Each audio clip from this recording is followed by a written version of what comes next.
So continuing my step-by-step painting for bird brains, I have it drawn out ahead of time and use acrylics to do the beaks and the eyes and the feather details. And now I'm applying pink with my palette knife, and then I went back with a smaller palette knife and applied purple for the shading. It's a lot like spreading peanut butter. I always tell people it's like painting with peanut butter. After I apply it and cover an area, then I go through with a brush and bring it up to the acrylic detail area, and then I do the edges and bring out the feathers or the fur. And then I go through, adding the blush that I always like to have on my animals. And then I go through with a smaller palette knife and I texture it here to look like feathers. I try to follow the pattern of the feathers as they occur naturally. The only thing that's not natural on mine are the colors, and I make the eyes larger. I think I decided she needed an orange tongue.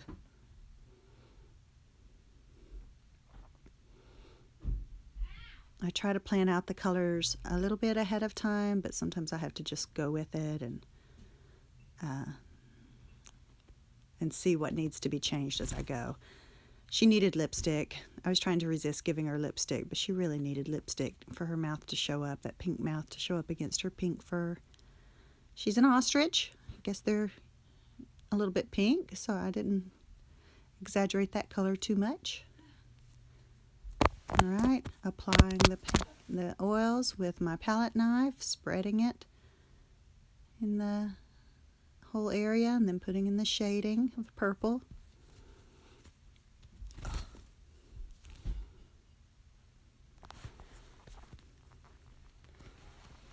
And then texturing.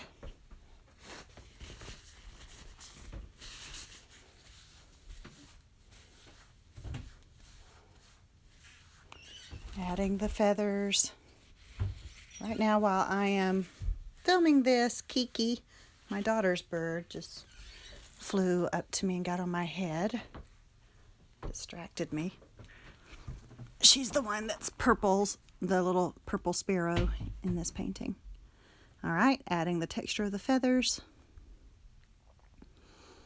And shading the white.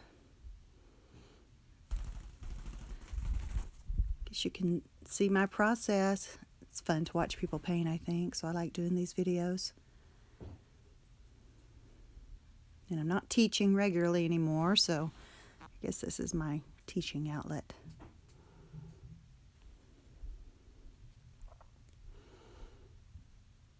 And then I'm adding, I think I used burnt umber as the highlights of the ostrich body. And then I have black as the main body. So I'm spreading it there. Then I do the details with a brush. I wish I had turned the camera. You can't see a lot of what I'm doing there. And then it's time to texture. I save, I always work from photos. I run them off on my copying machine, my printer, and then I save those old photos from different paintings, and I use those instead of paper towels because I'm all about recycling and conserving. So that's what you see me wiping my palette knife on over there.